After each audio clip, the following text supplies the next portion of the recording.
नमस्कार. आज आपण समर्थांचं सभेचं समर्थनाचे महत्त्व आहे ते आपल्याला सांगणार आहेत. आपण सगळे शहरात राहणारे अ, सुसंस्कारित असे म्हणूया, अशा मंडळींना सभेचं महत्त्व नक्कीच कळतं. तुम्ही आम्ही तर खरं असे भाग्यवान आहोत ठाणेकर, पुणेकर, की असं रोज आपल्या शहरामध्ये काही ना काहीतरी चांगलं आपल्याला ऐकायला मिळेल, अशा प्रकारचे विविध कार्यक्रम आपल्या शहरातून चालत असतात आणि त्या सगळ्याचा आपण आनंद घेत असतो. नेहमी असं विषय आला की आठवतं की शिवाजीराव भोसल्यांच्या एका मुलाखतीमध्ये शिवाजीरावाला विचारलं गेलं होतं की तुम्ही इतकं छान तुमच्या जो वक्तृत्व आहे, ही कला तुम्ही कशी काय आत्मसात केलीत? आणि त्यावेळेला शिवाजीरावांनी दिलेलं उत्तर हे आपल्याला आवडणारं आहे. शिवाजीराव म्हणाले, "मी त्याच्यासाठी काही प्रयत्न केले नाहीत, पण मी 11वी झाल्यानंतर 4 वर्ष सतत पुण्याला शिक्षणाच्या निमित्ताने होतो. महाविद्यालयीन वय होतं तेव्हा. रोज सकाळी वर्तमानपत्रामध्ये पुण्यामधल्या कार्यक्रमांमधल्या सगळ्या ह्या बघायच्या जाहिराती आणि त्यातला कार्यक्रम निवडायचा. 365 × 4 एवढी सुंदर सुंदर व्याख्यानं, निरूपणं, प्रवचनं मी ऐकली आणि म्हणून या क्षेत्रामध्ये असं मला यश मिळालं, असं त्यांनी आवर्जून सांगितलं.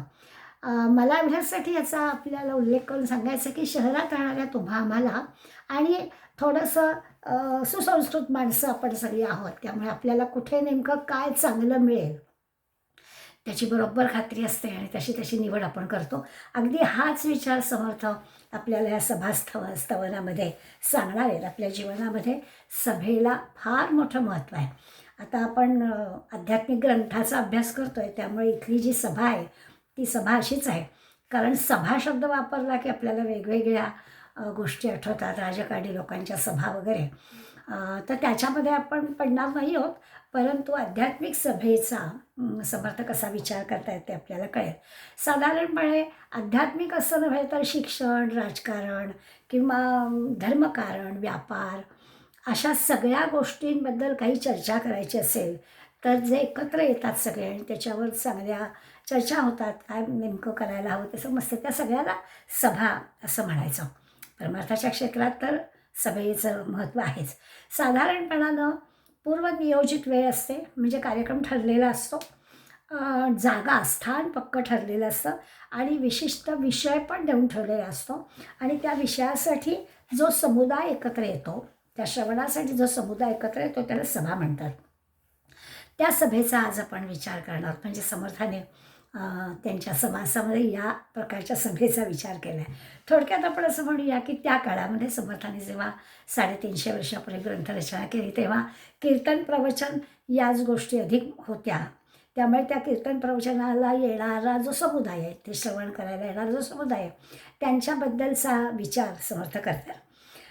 तसं पाहायला गेलं तर आपण या ग्रंथाबद्दल आत्ता विचार करतो आहे, त्यामुळे तुम्ही आम्ही जे आत्ता एकत्र आलो आहे, भले आभासी पद्धतीनं आलो असू, पण तरी आपली पण एक आध्यात्मिक पारमार्थिक काम ग्रंथाचा अभ्यास करणारी सभाच म्हणायला हवं.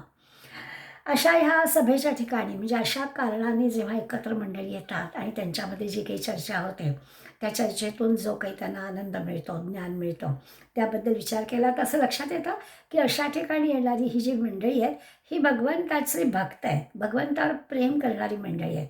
म्हणजे चिंतनशील आहेत, विचार करणारी आहेत, शिस्तीनं वागणारी आहेत. म्हणजे एका विशिष्ट समुदायावर नकळत जे काही अ, असतातच संस्कार, त्या सगळ्या संस्कारांचा सहजपणानं ते वापर करतात. म्हणजे या सभेला कोणीतरी कसा तरी पायापासून बसला आहे, मध्येच कोणीतरी उठून जातो आहे, मध्येच केव्हा तरी कोणी टाळ्या वाजवतो आहे, काहीतरी शिट्ट्या वाजवल्या जात आहे, असलं काहीही तिथे दिसणार नाही. अगदी शिस्तशीर ज्याचं वर्तन असेल, नाही तर आपल्याला दिसतं आपापसात बोलत आहेत, खातात पितात मध्येच सोडून, दुसऱ्याला डिस्टर्ब करतात. अगदी कधी-कधी अलीकडली सूचना तर आपल्याला माहितीच आहे की सगळ्यांना सांगावं लागतं की आपली मोबाईल बंद करून ठेवा. इतकं कशाला, मला तर अगदी आठवतं एकदा आपल्या सहयोगच्या कार्यक्रमात एकाने सूचना दिली की कृपा करून प्लॅस्टिकच्या पिशव्या आणू नका.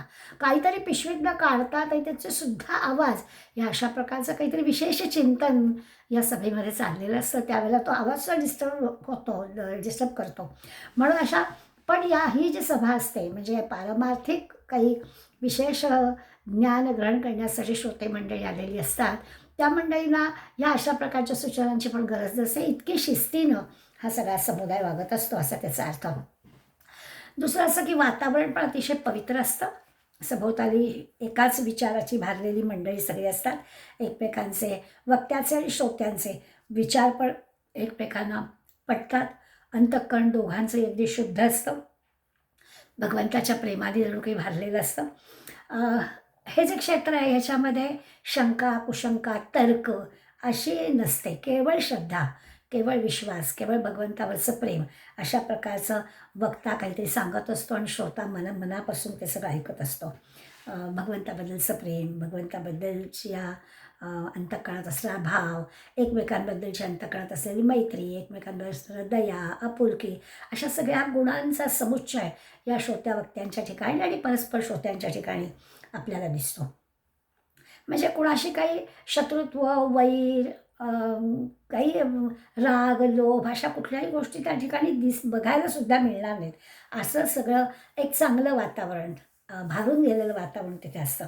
परमार्थ साधण्यासाठी अशा सभांना मंडळींनी जावं असं आवर्जून समर्थ आपल्याला या समासाच्या निमित्तानं सांगणार आहे की जिथे जिथे संधी मिळेल तिथे तिथे आपण या अशा प्रकारच्या सभांना जरूर जावं. एक महत्त्वाचं कारण समर्थ सांगतातच, म्हणजे भगवंतच सांगतो आपल्याला की एकदा भगवंतांनीच नारदांना स्पष्टपणानं सांगितलं की मला कुठे शोधाल, तर मला शोधायला इकडे तिकडे जाऊ नका. नाहम वसामि वैकुंठे योगिनाम हृदये रवौ मद्भक्ता यत्र गायन्ति तत्र तिष्ठामि नारदा. नारदा, मी कुठे असेन? अगदी मी तिथे उभा असेन, माझ्या भक्तांसाठी मी उभा असेन. कुठे वैकुंठात जायला नको, मी वैकुंठात नाही राहणार. योग्यांच्या ठिकाणी पण नाही, का सूर्याच्या ठिकाणी नाही, जिथे दिसत आहे तिथेच मी, असं पण नाही. तर जिथे माझं गायन चाललेलं आहे, भक्त जिथे माझं गायन करत आहेत त्या ठिकाणी मी उभा असतो, असं भगवंतानीच स्वतः सांगितलेलं आहे. आता असं जे आहे तिथे आपल्याला दिसतं की वक्तासुद्धा जेव्हा काही विशेष सांगायला म्हणून त्याला सन्मानाने बोलावलेलं असतं, तो व्यासपीठाला आणि श्रोत्यांना पण नमस्कार करून आपल्या जागी जातो, स्थानापन्न होतो आणि मग आपला विषय मांडतो. इतकं नम्रतेचं वातावरण चहूबाजूला आपल्या दिसतं. सभास्थान जसं पवित्र असतं तसं अंतःकरण सगळ्यांचे पवित्र असतात. अशा ठिकाणी जावयासुद्धा भाग्य लागत आहे.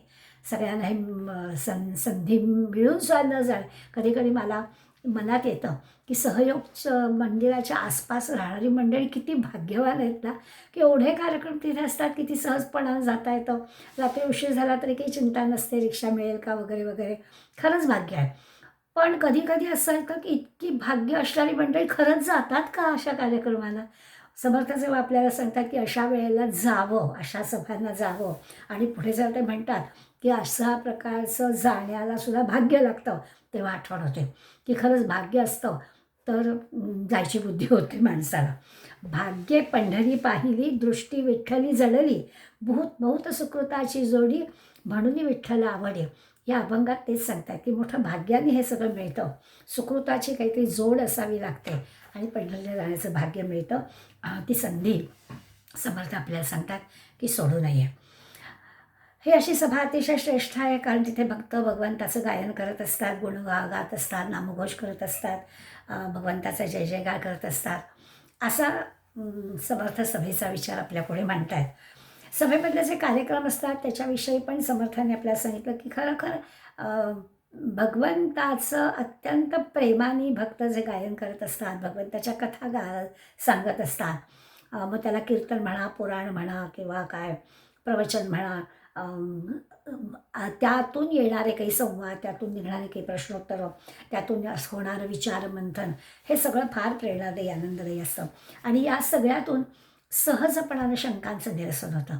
आपल्याला कितीतरी संत चरित्रातून हे ऐकायला मिळतं की कीर्तन झाल्यानंतर तिथे काही एकमेकांच्या मनातल्या शंका विचारल्या जातात आणि मग त्या शंकातून थांबलेल्या लोकांना आणखीन आणखीन काही गोष्टी कशा कळतात.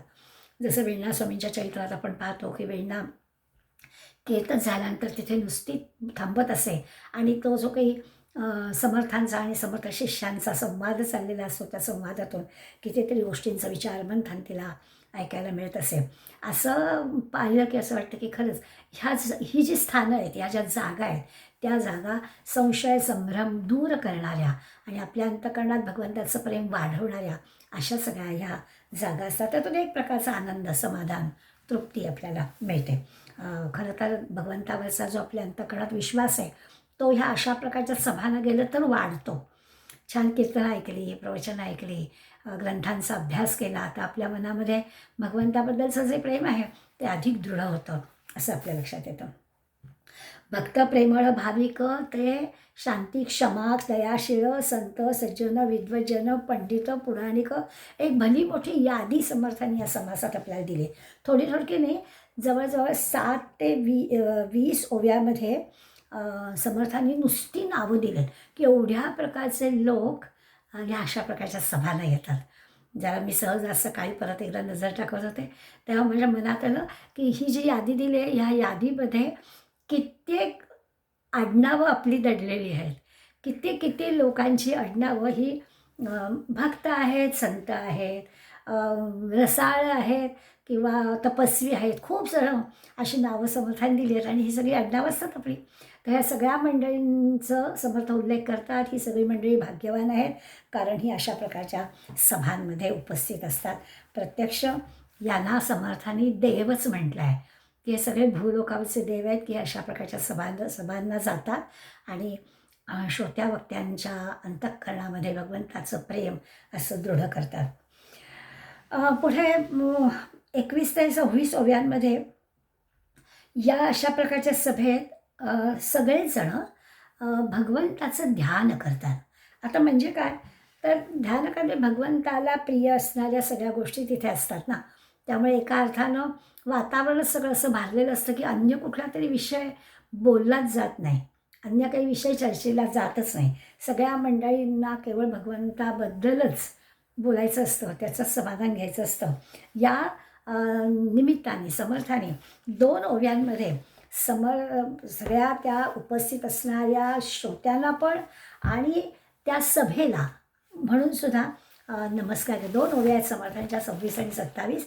ऐसे परमेश्वराचे जन, हे जे उपस्थित श्रोते आहेत त्यांना परमेश्वराचे जन असं समर्थांनी उल्लेखलं आहे. त्यांचे माझे अभिवंदन, त्यांना मी नमस्कार करतो. उपस्थित श्रोत्यांना, या सभेमधल्या सगळ्या सभासदांना मी नमस्कार करतो. जयांचेनी समाधान अकस्मात बाणे, नुसत्या ऐकण्याने, नुसत्या श्रवणाने समाधान प्राप्त होईल. आणि ऐसिया सभेचा गजर, तेथे माझा नमस्कार. अशी सभा जिथे भरलेली आहे त्यांना मी नमस्कार करतो, जेथे नित्य निरंतर कीर्तन भगवंताचे. अशा सभेमध्ये नित्य निरंतर भगवंताबद्दलच विचार केलेला असतो, त्या सभेला पण समर्थ नमस्कार करतात. असं आहे की अशी जी काही सत्वगुणी परमार्थप्रेमी लोकांची एक संघटन एकत्र आलेली लोक असतात. तर भागवतामध्ये भगवंत असं म्हणतात, कलौ म्हणजे कलियुगामध्ये नास्तैव नास्तैव गतेर्न अन्यथा, म्हणजे याशिवाय त्रिवार भगवंत सांगतो की कलियुगामध्ये याच्याशिवाय अन्य दुसरी कुठलीही गती नाही, दुसरा कुठलाही मार्ग नाही. केवळ कीर्तन प्रवचन सभा, ह्या कीर्तन प्रवचनातूनच भगवंत प्रेम, ह्याच मार्गाने आपल्याला कलियुगामध्ये भगवंत प्रेम मिळणार आहे. कलौ कीर्तन वरिष्ठ, अत्यंत वरिष्ठ असं स्थान कलियुगामध्ये कीर्तनाला दिलेलं आहे, ते यासाठी दिलं आहे. आणि त्यामुळे जिथे हे अशा प्रकारे चालतं ती सभा पण श्रेष्ठ, कीर्तन प्रवचन जिथे होतात ती सभा पण श्रेष्ठ, असा त्याचा अर्थ. आत्ताच आपण म्हटलं की सगळ्या प्रकारचे मनातले संशय दूर होण्याची ही जागा आहे. अखंड उपासनेबद्दलचा आग्रह आहे सगळ्यांना. या मार्गाने गेलं तर उत्तम गती प्राप्त होईल अशी खात्री समर्थाने आपल्याला दिलेली आहे. आपल्या देशाचा विचार केला, आपल्या धर्माचा विचार केला तर मठ मंदिराचं स्थान आपल्याकडे असाधारण आहे आणि त्याचं महात्म्य पण आहे. आजही आपल्याला तीर्थस्थानी आपण जातो किंवा जिथे कुठे जातो किंवा दासबोधाचा अभ्यास करतो आहे, तर खरंच आपल्या उत्सुकता असते. एवढे 12-1400 मठ समर्थांनी भारतभर प्रवासात केले, कुठे कुठे आहे. आणि मग कधीतरी आपण चांदलाम यात्रेला गेलो की तिथे समर्थांचा मठ आहे. तो बघितल्यावर आपल्याला आश्चर्य वाटतं की 350 वर्षापूर्वी पायी चालणारा हा संत कुठे या हिमालयाच्या कोपऱ्यात आला आणि इथे त्यांनी मठ स्थापन केला. अशा सगळ्या ज्या गोष्टी आपण वाचतो, ऐकतो, तेव्हा आपल्या मनामध्ये या आपल्या देशामध्ये असणारं हे मठमंदिराचं महात्म्य काय आहे याचा अंदाज येतो. सगळ्या धर्मातून, सगळ्या पंथातून या अशा प्रकारचं मठमंदिराचं स्थान आहे. तिथे तिथे म्हणजे ह्या सभा भरण्याच्या जागा असं म्हणूया, हे सगळीकडे असतं. जसं कोणी प्रार्थनास्थळ त्याला म्हणतं, जैनांची मंदिरं असतात, शिखांची मंदिरं असतात. सगळीकडे आपल्याला दिसतं की या ठिकाणी अध्यात्मचिंतन चालतं, या ठिकाणी भगवंताचा वास आहे. आणि नवीन नवीन साधक जे तिथे येतात, त्या साधकांनी हा अनुभव घेतला किंवा असे जे साधक येतात त्यामुळे त्याची तिथे होणारी जी एक कंपनं तयार होतात, तिथे जर अन्य कुठल्या गोष्टी झाल्या नाहीत ना, तर त्या कंपनाचा एक वेगळा अनुभव आपल्याला तिथे येतो.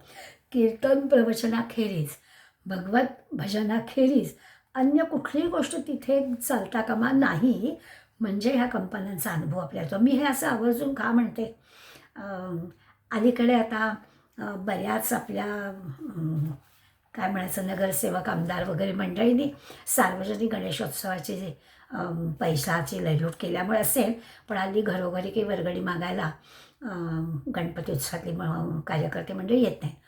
पण मला अगदी आठवत आहे की गणपतीसाठी वर्गणी देताना लोक अशी नाराजी का व्यक्त करायचे, याचं कारण हेच होतं की तिथे खरंच काहीतरी अशा प्रकारे भगवंत प्रेम वाढीस लागेल असे कार्यक्रम होतात का. अनेक ठिकाणी लोकांनी असं दाखवून दिलेलं आहे की रात्री तिथे जागरण करावं लागतं, बरोबर आहे. पण रात्री जागरण करताना आपल्याला सार्वजनिक गणेशोत्सव लोकमान्यांनी सुरू करून दिला, त्यावेळेला सामाजिक विषय पण तिथे घ्यायला परवानगी दिली होती की अशा पद्धतीचं काही चांगल्या भारतीय खेळांच्या स्पर्धा वगैरे घेऊन जागरण करायला हरकत नाही. पण पत्ते खेळायचे आणि मग त्या पत्त्यांबरोबर अन्य पण सगळ्या गोष्टी यायच्या आणि मग ती जी जागा आहे, ते जे आपण गणपतीच्या सार्वजनिक गणपतीच्या उत्सवासाठी म्हणून जी जागा ठेवली आहे, ती जागा अशी पवित्र राहत नाही. आणि मग लोकांचा त्याच्यावर स्वाभाविकच रोष निर्माण केला जातो. अशा गोष्टी घडतात. पण विशेष आपल्याला जर स्पंदनं हवी असतील तर त्या ठिकाणी आपल्या लक्षात येतं की त्या ठिकाणी अन्य काही गोष्टी घडत नसतील तरच हा अनुभव येतो. भगवंताचं गुणगायन किंवा नामघोष ज्याला म्हणतो, भगवंताचा जय जयकार ज्या ठिकाणी होतो त्या ठिकाणी आपल्याला हा चांगला अनुभव येतो. आपण जर थोडासा आपल्या आजूबाजूला तीर्थक्षेत्रांचा वगैरे विचार केला तर आपल्याला लक्षात येतं की खरंच आजही आपण आळंदीला गेलो, शेगावला गेलो, गोंदवल्याला गेलो, शिवथरगाई गडावर, अशा कुठे कुठे गेलो की त्या त्या ठिकाणी स्वाभाविकच त्या त्या संतांचं निवासस्थान असल्यामुळे आपल्याला एक तिथे वेगळी अनुभूती येते. असं छान प्रसन्न आनंददायक वाटतं. आणि मग त्या ठिकाणी कुठे वाद असू नये असा आपला प्रयत्न पण असतो. ज्ञानेश्वर महाराजांनी संजीवन समाधी घेतली, आपण थोडा इतिहासाचा विचार केला तर आपल्या लक्षात येतं की त्यावेळेला काय परिस्थिती होती. तर त्यावेळेला भारतावर इस्लामचं आक्रमण होतं, म्हणजे आपण स्वतंत्र नव्हतो. संत एकनाथ, संत तुकाराम, संत रामदास यांच्या काळात देखील या सगळ्या आक्रमणानं अगदी कळस गाठलेला होता. म्हणजे समर्थांनी हिंदवी स्वराज्याची स्थापना करणाऱ्या महाराजांना पुढे आणलं किंवा महाराजांनी जी सर्वतोपरी मदत केली आणि त्याच्यासाठी समर्थांनी छत्रपती शिवाजी महाराज यांचं एकत्रितच चरित्र आपल्याला अभ्यासलं तर लक्षात येतं की आपल्या इतिहासाचा फार मोठा तो गौरवकाळ होता असं आपल्याला दिसेल. पण या सगळ्याचा परिणाम ह्या संतांच्या मनावर होता. म्हणजे आत्ता सभेचा जो आपण विचार करतोय त्या सभेमध्ये भगवंताच्याच जय जयकार व्हावा, भगवत भक्ती आपल्या अंतकरणात दृढ ह्याबरोबर आपल्याला आणखीन एका विषयाचा पण समर्थांनी विचार करायला प्रवृत्त केला आहे की या सगळ्या संतांच्या ग्रंथामध्ये किंवा संतांच्या ह्या प्रतिभेकडून आणखीन एक गोष्ट आपल्याला मिळेल. जसं नाथांनी दार उघड बया दार उघड अशी जी जगदंबेला प्रार्थना केली, या जगदंबेला केलेल्या प्रार्थनेतून काय दिसतं की ही जे आमच्यावर आत्ता आक्रमण आहे किंवा आम्ही जे पारतंत्र्य आहोत ते ह्याच्यातून आम्हाला बाहेर काढ. किंवा तुकारामाती बुडती हे जन पहावे ना डोळा, अशी खंत व्यक्त केली. त्याच्यामागे काय होतं की हे काय चाललेलं आहे. समर्थांचं तर तुझा तू वाढवी राजा शीघ्र आम्हासी देखता असं मुळे तुळजाभवानीला त्यांनी आव्हानच केलं की ते तू पूर्वी काही केल्यास वगैरे सांगू नको, आत्ता आमच्या समोर राजा हे कर आणि आम्हाला आमचं राज्य मिळवून दे. अशा प्रकारचं संतांनी सुद्धा, म्हणजे आता ह्यालाही सभाच म्हणायचं. याचा उल्लेख करण्याचा उद्देश काय, तर समर्थांना जसं भगवत प्रेम वाढीस लागणाऱ्या मंडळी एकत्र येतात आणि त्या जागेला जसं सभा म्हटलं आहे, तसं अशी जी परिस्थिती आहे, परिस्थितीवर मात करण्यासाठी जो एक सामूहिक आपल्याला शक्ती लागते, ती शक्ती मिळवण्यासाठीचा सुद्धा एक सभेचाच भाग आहे. त्यालाही परमार्थच म्हणायला हवं. असं एक संघटनात्मक ती शक्ती असते, चांगल्या कामासाठी ती शक्ती असते. त्यामुळे तोही परमार्थ, तोही अध्यात्म, त्यालाही तितकंच महत्त्व या संतांच्या चरित्रामध्ये आहे. दुसरं असं की ह्या ज्या सगळ्या भगवंताच्या स्थानाच्या जागा आहेत, म्हणजे तीर्थक्षेत्र ज्याला आपण म्हणतो, या तीर्थक्षेत्राच्या ज्या जागा आहेत त्यांना जिवंत ठेवण्यासाठी लोकांनी संघटित होणं आवश्यक आहे. आपल्याला त्या काळामधल्या माहिती आहेत की देवभ्रष्ट करणं, मंदिरं फोडून तोडून टाकणं, त्यावेळेला लोक जर संघटित नाही झाले तर हे असंच चालत राहणार. आणि त्यासाठी सुद्धा ह्या अशा सभांचा उपयोग आहे की लोकांनी निर्भीडपणाने एकत्र यावं. लोकांनी आपली जी हक्काची गोष्ट आहे, आपला देव आहे, आपल्या देव मंदिर आहे, या मंदिराला कोणी हात लावून कोणाला द्यायचा नाही, अशा प्रकारची एक संघटना, अशा प्रकारचं एक शक्तीचं सामर्थ्य दाखवून द्यावं, यासाठी सुद्धा केलेलं आहे. ते पण समर्थांच्या मते ती पण एक सभा आहे. समर्थांनी आव्हान केलेलं आहे, ब्राह्मण मंडळ्या मेळवाव्या. यातला ब्राह्मण म्हणजे काही जातीवाचक शब्द नाही आहे. हे सगळे ब्रह्म जाणणारी जी मंडळी आहेत, ज्ञानी मंडळी आहेत, त्यांना एकत्र करावाच. संत मंडळ्या आपण जमवाव्या, पण त्याच्याबरोबर मराठा ती तुका मेळवावा. शक्ती असणारी मंडळी, सामर्थ्य असणारी मंडळी करे, आपला महाराष्ट्र धर्म वाढवावा. सर्व प्रकारचे लोक एकत्र यावेत आणि आपला धर्म हा वाढवावा, आपण स्वातंत्र्य मिळावं, आपला राजा असावा. याला सुद्धा समर्थांनी सभा असंच म्हटलेलं आहे.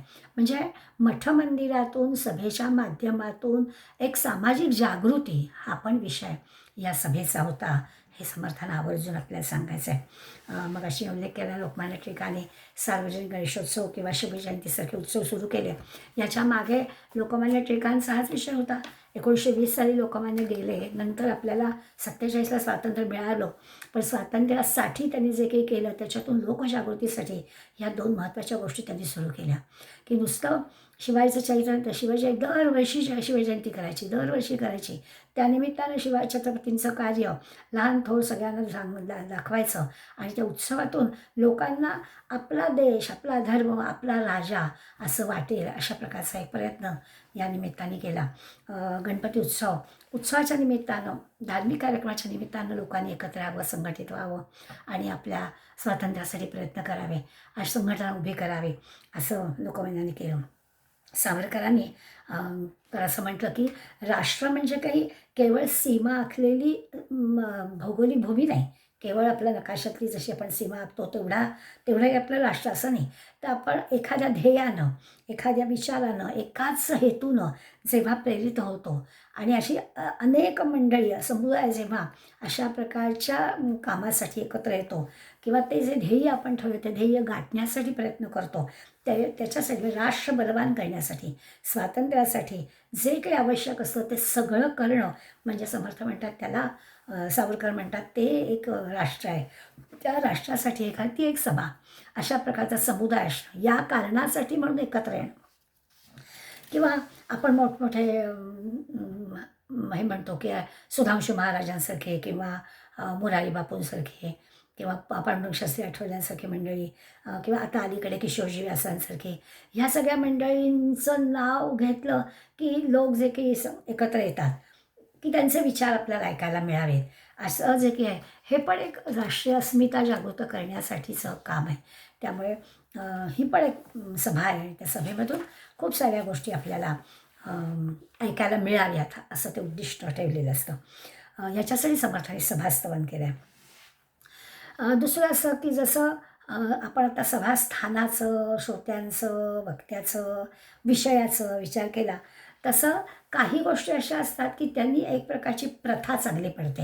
म्हणजे आजही आपल्याला असं दिसतं की सांगलीला म्हणायचं आहे की परमपूजनीय केळकर महाराजांचं घर आहे. 110 वर्षाची त्यांची कीर्तनाची परंपरा आहे. आजही रोज कीर्तन, म्हणजे मंदिरामध्ये जसं एखाद्याकडे रोज ठेवायचं झालं तरी अवघड जातं, इथे यांची घरातली परंपरा आहे आणि रोज त्या ठिकाणी कीर्तन होतं. अशी 110 वर्षाची परंपरा आजही सांभाळतात. किंवा कोटणीस महाराजांच्या घरी पण अशीच परंपरा आहे. तर अशा अशा म्हणजे ही एक सभास्थानच ना. अशा अनेक गोष्टी परंपरेने आपल्याकडे चालू आहेत. या सभेला समर्थ स्तवन करतात. सभेबद्दल खऱ्या अर्थाने महत्त्व सांगून सांगतं की ह्या सभेला, अशा प्रकारच्या सभेला आपण जाणं आवश्यक आहे. सभा म्हटल्यावर असं वाटतं की जिथे काही चांगलं निर्माण होतं ती जागा, म्हणजे चांगल्या विचारांची लोकं एकत्र येतात ती जागा हे तर आहेच. पण जिथे चांगले विचार निर्माण होतात, म्हणजे आता लोकमान्य टिळकांचा उल्लेख निघाला, सावरकरांचा उल्लेख निघाला की असं वाटतं ही मंडळी तर तुरुंगात होती आणि मग तुरुंगात असताना सुद्धा त्यांनी जो विचार केला, त्यांनी जे लेखन केलं, ते एकटे होते. तिथे की सभेला समुदाय नव्हता. पण तरीसुद्धा असं वाटलं की त्या तुरुंगाला पण मंदिरं बनवण्याचं काम या मंडळींनी केलं. आपल्या लहानपणी कविता होती आपल्याला की गीतारस्य बाला कमला विनायकाला दे स्फूर्ती गावयाला ती एक बंदिशाला, की त्या बंदिशाळेचं यांना स्फूर्ती मिळाली आणि बाळ गंगाधर टिळकांनी गीतारस्य लिहिलं, कमला नावाचं काव्य सावरकरांनी लिहिलं. अशा अशा ज्या गोष्टी, हे जे स्थान आहे ते एका अर्थाने त्याला सभा म्हणता जरी आलं नाही तरी त्या ठिकाणी त्यांनी जे काम केलं, त्यांनी जो विचार केला, तो विचार करता असं लक्षात आलं की त्या स्थानाला सुद्धा त्यांनी मंदिर बनवलं. जसं सभेला मंदिराचं स्थान, तसं तुरुंगामध्ये विचार करून ते जे काव्य निर्माण केलं आणि त्याचा पुढे जो काही तुम्हा आम्हा सगळ्यांना उपयोग झाला आणि त्याच्यातून जी काही प्रेरणा मिळाली, त्या दृष्टीने पण या तुरुंगाला सुद्धा असं मंदिर बनवण्याचं मोठं काम या मंडळीने केलं.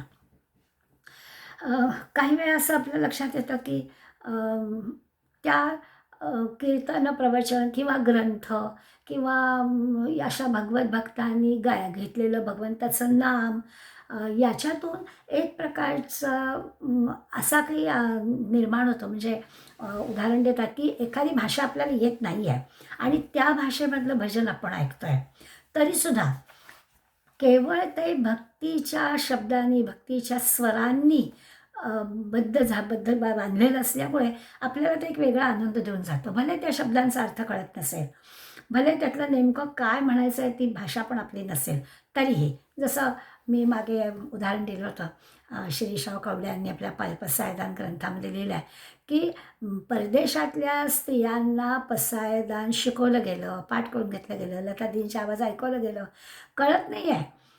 किती जरी त्यांनी म्हटलं तरी त्या शब्दांचा अर्थ कळण्यासारखं काही त्या भाषेचं ज्ञान नाही आहे. पण तरी देखील डोळ्यातून अश्रू येताना दिसले आणि विचार करून का ते माहीत नाही. हे जे ये हृदयचे ते हृदय म्हणतो ना, तसं हे घडतं. ती जी जागा आहे ती पण सभा आहे. आता या सगळ्या सभेच्या पार्श्वभूमीवर नाटकाला, म्हणजे नाट्यगृहामध्ये, चित्रपटगृहामध्ये जाणारी जी मंडळी आहेत तिथे संख्या असली तरी ते सभागृह नाही बरं का. त्याला काही सभा म्हणता येणार नाही. त्याला चित्रपटगृह, नाट्यगृह असं आपण म्हणतो. तिथेही एकाच विषयासाठी अनंत मंडळी जमलेली असतात, परंतु त्यांच्या अंतःकरणामध्ये भाव जो आहे तो असा सगळ्यांचा एक नाही आहे आणि त्यामुळे अशा कारणाने एकत्र येणाऱ्या ह्या सगळ्या जागेला काही संख्या जरी जास्त असली तरी सभा म्हणता येणार नाही. काही याच्यामध्ये संख्या कमी असेल पण त्याला आपल्याला सभा म्हणता येईल. उदाहरण द्यायचं झालं तर जेव्हा माऊलींनी समाधी घेतली तेव्हा आपण पाहतो की त्या निवासाला ठिकठिकाणची मंडळी आली. तिथे काही मोठं सभा बोलवण्यासारखं ते नव्हतं, पण त्यावेळेला जी मंडळी गीतार्थ विवेचन ऐकायला आलेली होती ती एक सभा होती. एका विशेष कारणाने प्रेरित होऊन माऊलींना नमस्कार करण्यासाठी आणि या सहज समाधीतून माऊलींचं हे जे भगवंताबद्दलचं अंतःकरण ऐक्य आहे, अद्वैत साधलेलं आहे, ते डोळे भरून पाहण्यासाठी जी मंडळी आली होती ती एक सभाच होती. छत्रपतींनी राज्यारोहण केलं, म्हणजे सिंहासनावर जेव्हा हे केले त्यावेळेला अशी परिवारातली म्हणण्यासारखी किती मंडळी असेल. खुद्द असं समर्थाच्या चैत्रात प्रसंग की समर्थसुद्धा तिथे हजर नव्हते. तर असं तर मंडळी किती आहेत किंवा कोण आहेत ह्याच्यापेक्षा कारण काय आहे हे महत्त्वाचं आहे. त्यामुळे त्याला पण आपल्याला सभा म्हणता येईल. आंबेडकरांनी महाडचा सत्याग्रह केला तेव्हा त्यांच्यासोबत अशी किती मंडळी होती, पण त्या त्या ठिकाणची मंडळी यांच्या एका शब्दावर विश्वास ठेवून आली.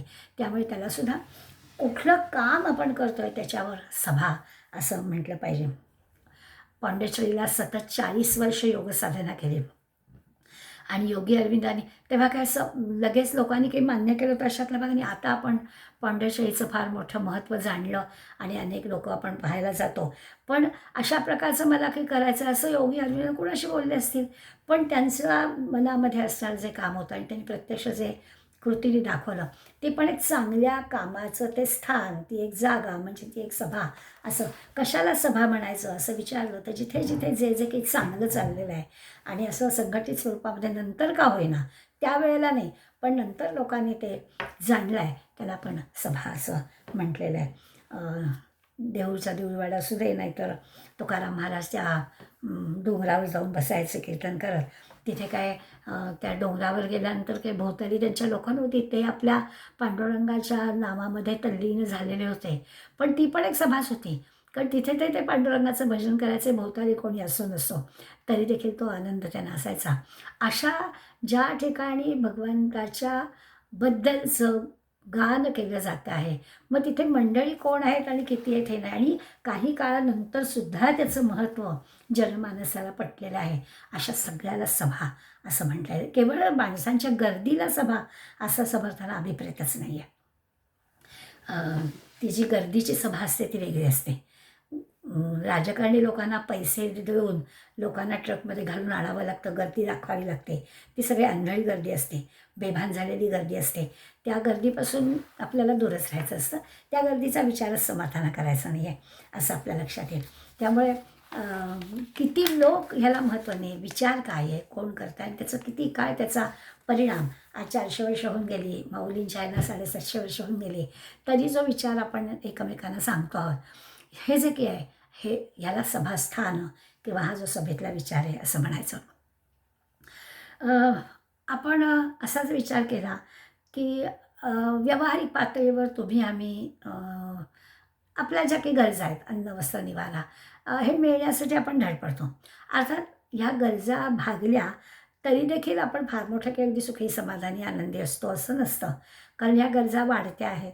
ह्या गरजा अगदी अल्प ठेवून आपल्याला होत नाही, अजून पाहिजे अजून पाहिजे. जरा क्षणभर आपण विचार केला तर लक्षात येतं की फक्त माणसाला अगदी साध्या साध्या गोष्टींना सुद्धा पैशावरती अवलंबून राहावं लागतं. असं चांगलात बघावं. पक्षी येतात, काहीतरी किडामुंगी खाऊन जातात, उडत असतात, छानपैकी सैर फिरत असतात. पक्ष्यांना प्राण्यांना भोजनासाठी त्यांची त्यांची व्यवस्था निसर्गाने केलेली आहे, ती पुरते, भागतं त्यांचं. त्यांना आणखी लागत नाही, ठेवून ठेवून द्यावं लागत नाही, साठवून करावं लागत नाही. माणसाला बुद्धी दिलेली आहे, पण माणसाला मात्र तसं नाही आहे.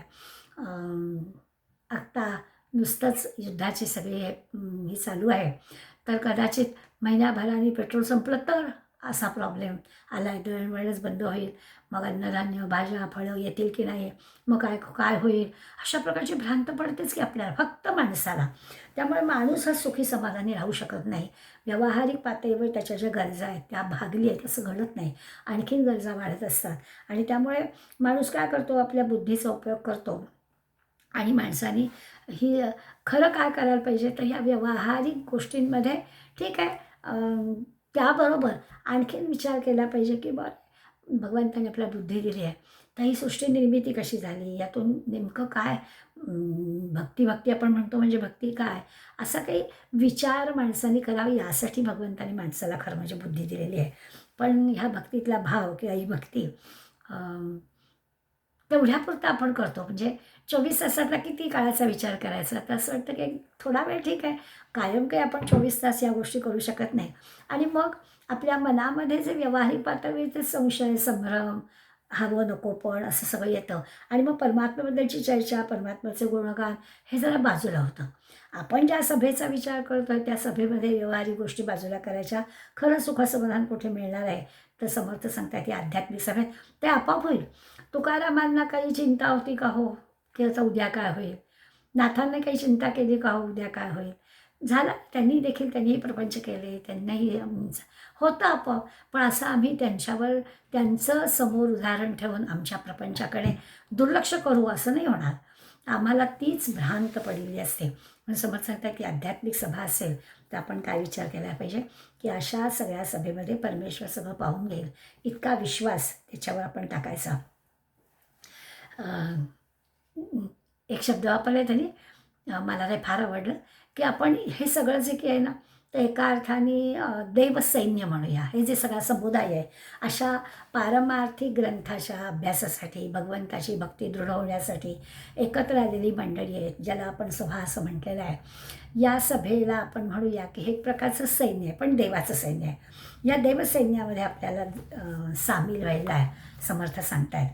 ते म्हणतात सद्भाव जीवगत बाहेर दिसती फाकत स्फटिकगृहींचे डोलत दिपू जैसे.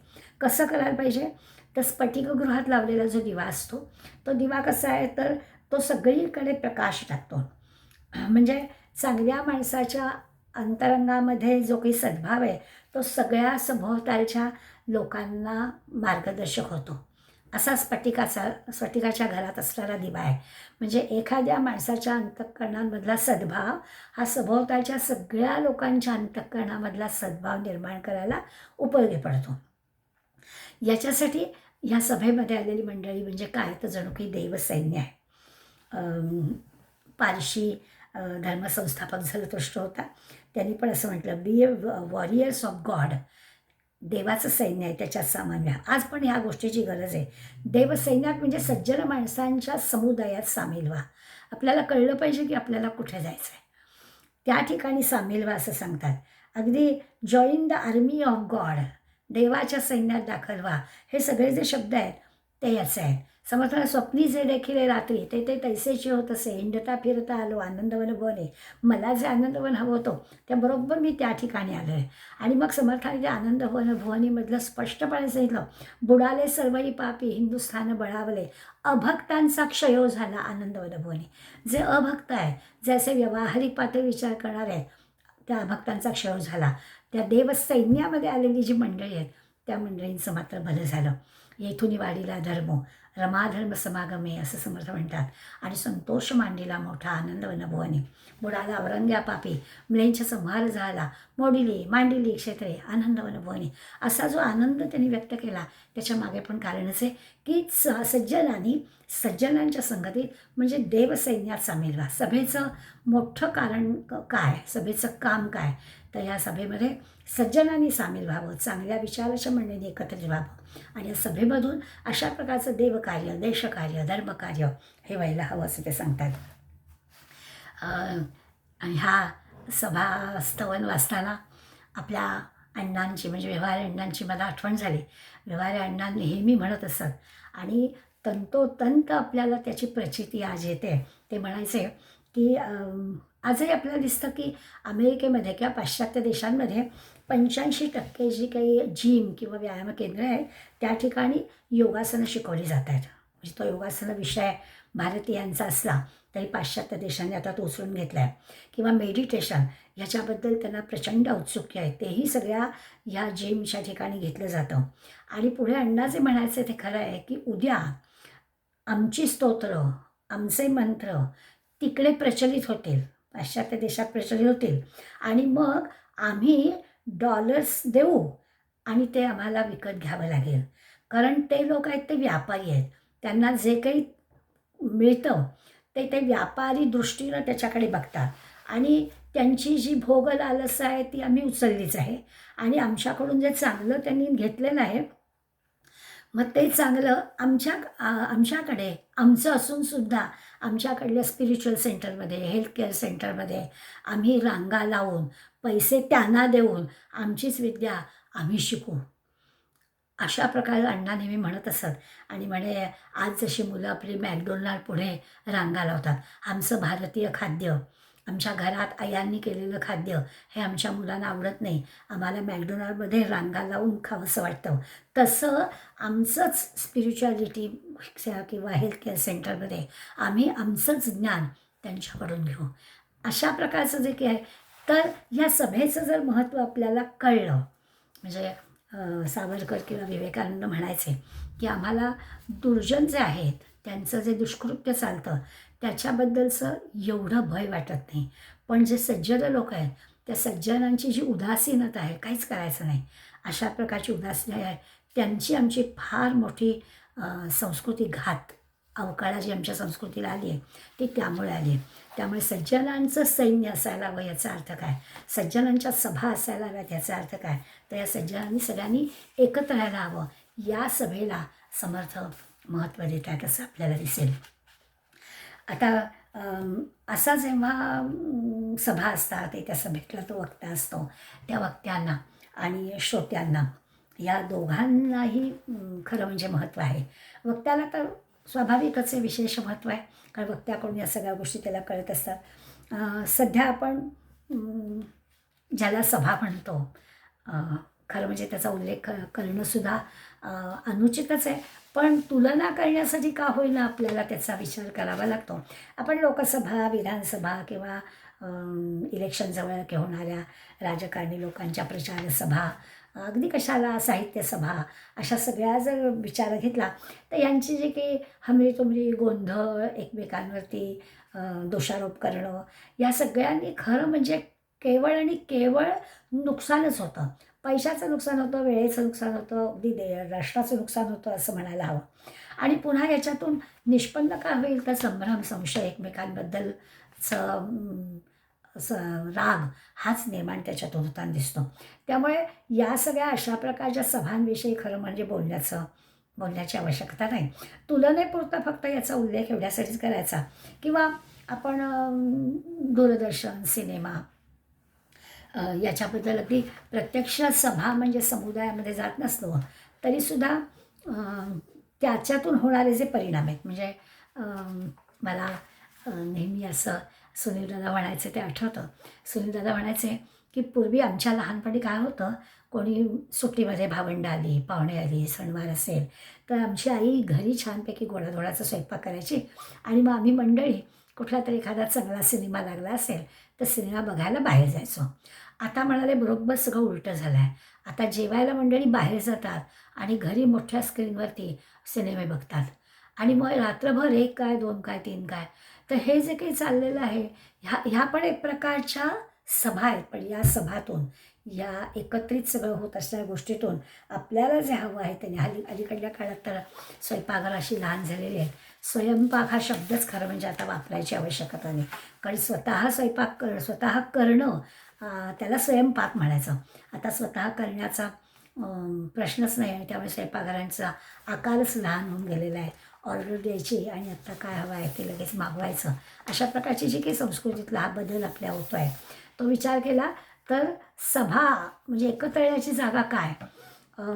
मी म्हटलं असं की ह्याचा विचार करायला नको असं, पण लागतो विचार करायला एवढ्यासाठी की त्या जेवणासाठी आम्ही एकत्र येतो आणि ते कुठे येतो तर बाहेर येतो. काहीही छोटी मोठी पार्टी असू दे की आम्ही बाहेर जाणार, तिथे एकत्र येणार, ती सभा नाही म्हणतायत. वाढदिवस असू दे, साठीशंत असू दे, आणखीन काही आपले मैत्रीचे कार्यक्रम असू देत, कोणाला काही यश मिळू दे, त्याचं कौतुक समारंभ असू दे, काही जरी असं एकत्र येण्यासाठी असलं जे निमित्त आहे, त्या निमित्तातून एकत्र आल्यावर मनामध्ये येणारे जे विचार आहेत ते हे समर्थांना जी सभा अपेक्षित आहे त्या सभेसाठी नाही आहेत. यासाठी म्हणून समर्थ आपल्याला सभेचा विचार करायला सांगतात की आध्यात्मिक विचार ज्याच्यामध्ये येईल, भगवंताच्याबद्दलचा विचार ज्या ठिकाणी येईल त्या सभेबद्दल अध्यात्म स्पष्ट करण्याची आज कलियुगामध्ये फार मोठी गरज त्याच्यासाठी आहे. आणि मग समर्थाने आपल्याला 5 जागा दिल्या. हे सगळं असं घडेल याची जणू काही कल्पना संतांना असते आणि म्हणून ह्या सगळ्याला नाही सभा म्हणायचं.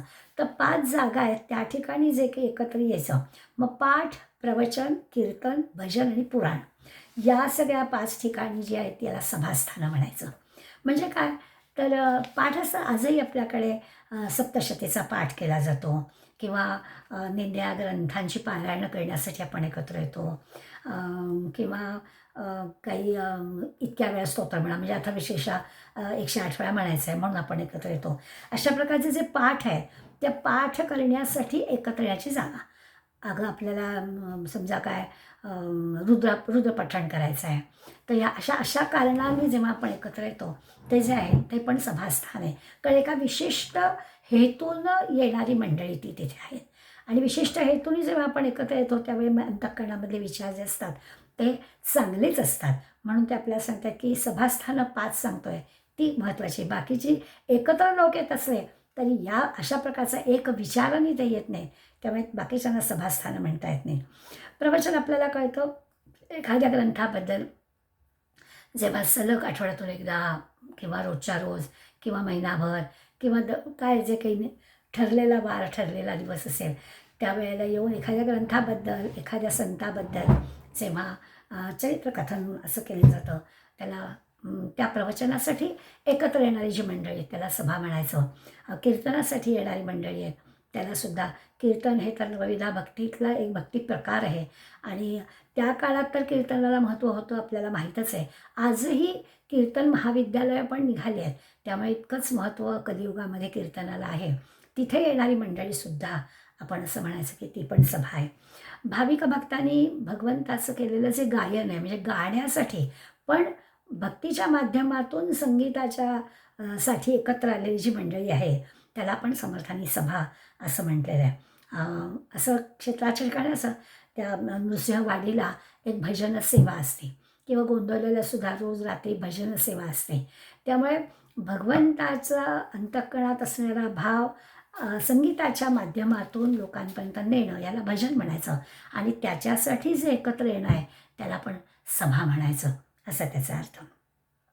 आणि पुराणाचा अर्थ एखाद्या ग्रंथाचं वाचन करायचं म्हणजे जसं हरिविजय किंवा भक्तिविजय पूर्वी असा अधिक महिन्याची पोथी किंवा चातुर्मासामध्ये एखादा ग्रंथ लावणं म्हणजे मंदिरामध्ये रोज रोज ठरलेल्या वेळेला यायचं आणि भले अगदी त्याच्यातून काही काही म्हणी आपल्याला माहिती आहे पुराणातली वानगी म्हणजे पुराणातली दिलेली उदाहरणं पुराणातलीच असतात पण तरी देखील पुराण या शब्दाचा अर्थ आपल्याला माहिती आहे की जे कधीच जुनं होत नाही.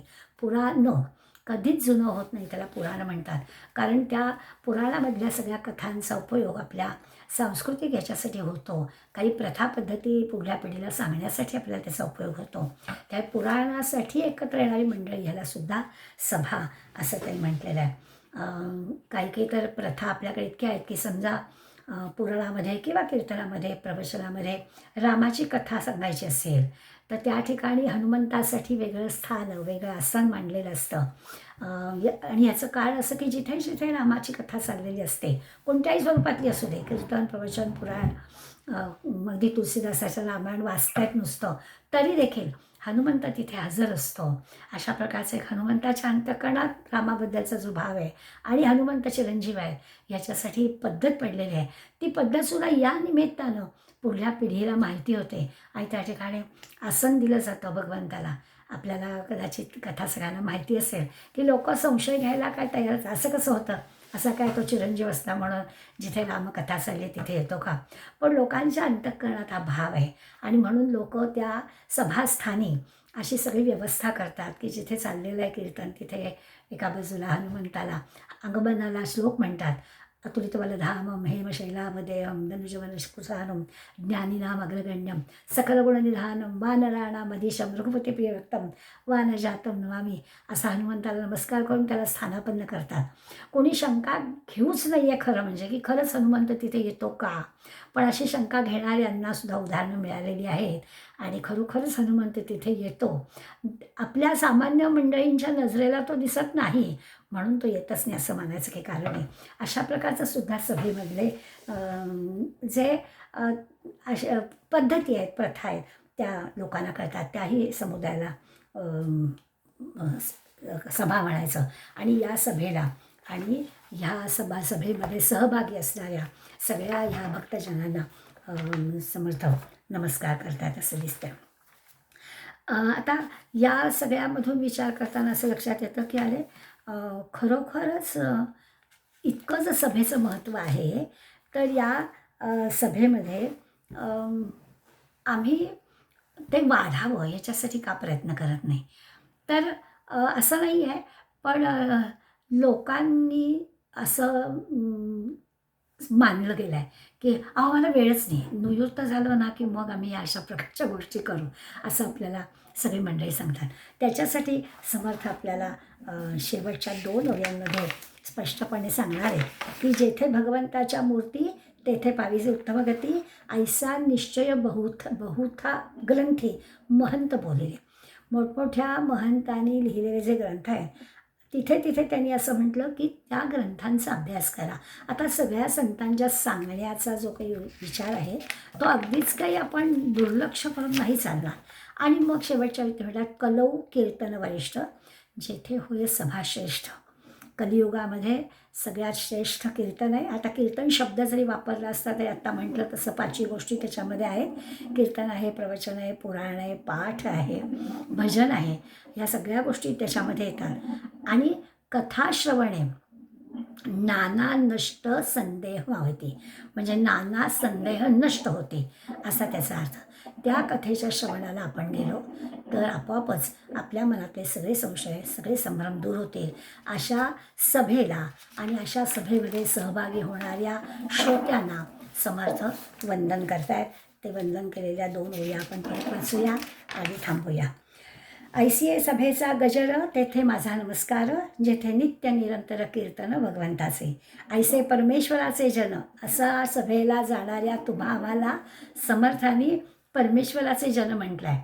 आपण असे तसे नाही होत, आपण देवाची माणसं आहोत. ऐसे परमेश्वराचे जन त्यासी माझे अभिवंदन, जयाचे समाधान अकस्मात बाणे. अशा सभेला जाऊन या परमात्म्याचे परमेश्वराचे जन असणाऱ्या तुम्हा आम्हाला अखंड समाधानाचा अनुभव मिळावा अशी प्रार्थना समर्थ आपल्यासाठी करतायत. ही ऐकूया आणि आपण आजचा विषय थांबवूया. धन्यवाद.